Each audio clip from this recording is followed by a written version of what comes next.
Good afternoon అందరికీ. నేను చెప్పా కదా వ్యాలంటైన్స్ డే వీక్ అయితే చేయటం లేదు.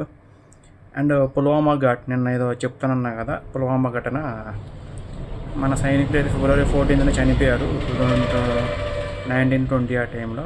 సో నేను సైనికుడికి నివాళులు అర్పిస్తే తప్పించి ఇలా వ్యాలంటైన్స్ పిచ్చి పిచ్చి ఆశలు వేసే లవర్స్కి అండ్ ఎదురు కాదు. అలా లవర్స్ అందరూ నేను పిచ్చోళ్ళంటలేదు, విషయం చెప్పాను. కొంతమంది పిచ్చి చేష్టలు చేస్తుంటారు లేండి లవ్ పేరుతో, వాళ్ళని అన్నాను నేను. సో ఎవరైనా ఫీల్ అవుతే సారీ.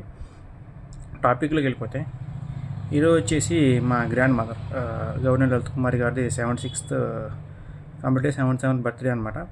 ఏంటంటారు బాబు ఎప్పుడు బయట వాళ్ళు చేసేది వాళ్ళ ఓన్ ఫ్యామిలీ మెంబర్ చేస్తానంటే ఆవిడంటే నాకు చాలా ఇష్టం అనమాట. చిన్నప్పటి నుంచి మా మదర్ కంటే ఎక్కువ పెంచింది కాబట్టి ఆవిడకి జోహార్ అమ్మమ్మ అమర్ రహే.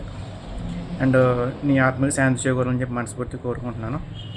అండ్ ఇంకో విషయం ఏంటంటే, నేను కొన్నిసార్లు జనరల్ టాపిక్స్ చేస్తుంటాను, మీకు తెలిసిందే. ఇది కూడా ఒక జనరల్ టాపిక్ అనుకోండి.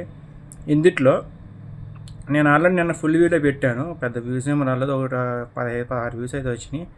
మరి జనాలకి బ్యాడ్ ఇన్సిడెంట్స్ మీద ఉన్న శ్రద్ధ అండ్ అన్వాంటెడ్ న్యూసెస్ మీద ఉన్న శ్రద్ధ, పనికొచ్చే విషయాలు దేశభక్తి గురించి పెట్టిన విషయాలు లైక్ పాలిటిక్స్ వీటన్నిటి గురించి పెడితే ఉండదనుకుంటా, నేను నా ఒపీనియను.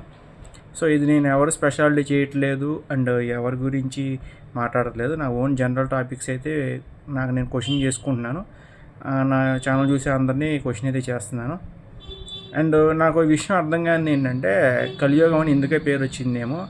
బ్యాడ్కున్నంత స్ట్రెంగ్త్, బ్యాడ్కున్నంత పవర్ గుడ్డుకి అయితే ఉండదు. మామూలుగా త్రేతాయుగం టైంలో అంటే లైక్ రాముడి టైంలో ధర్మం 4 పాదాల మీద నడిచేదంట. అది ద్వాపర యుగానికి వచ్చేటప్పటికి అంటే కృష్ణుడి టైంకి వచ్చేటప్పటికి 3 పాదాల మీద నడవడం మొదలెట్టింది. కానీ మన కలియుగంకి వచ్చే టైంకి కుంటికాలతో నడుస్తుందంట. సో అలా అయిపోయిందన్నమాట ధర్మం పరిస్థితి, న్యాయం మంచి పరిస్థితి కలియుగంకి వచ్చేటప్పటికి మన దిగజారిపోయింది. చాలామంది క్వశ్చన్లు చేస్తున్నారు. సో నేను ఆ రెండింటికి దీంట్లో ఆన్సర్ చెప్పాలంటే ఫుల్ వీడియో అయిపోద్ది నేనులాగా. సో నేను షార్ట్ కట్లో చెప్పేస్తాను. మీకు కొన్ని క్వశ్చన్స్ వేస్తాను, ఆ క్వశ్చన్స్ మీకు కావాలంటే చెప్పండి, నేనైతే సపరేట్ వీడియో చేయడానికి ట్రై చేస్తాను.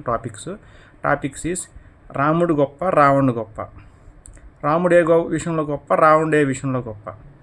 నెక్స్ట్ శ్రీకృష్ణుడు గొప్ప, నరకాసుడు గొప్ప, నరకాసుడు ఏ విషయాల్లో గొప్ప, శ్రీకృష్ణుడు ఏ విషయాల్లో గొప్ప.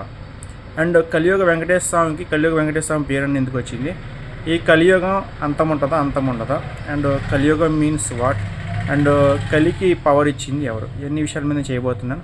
ఇంట్రెస్ట్ ఉంటే అడగండి. Thank you so much.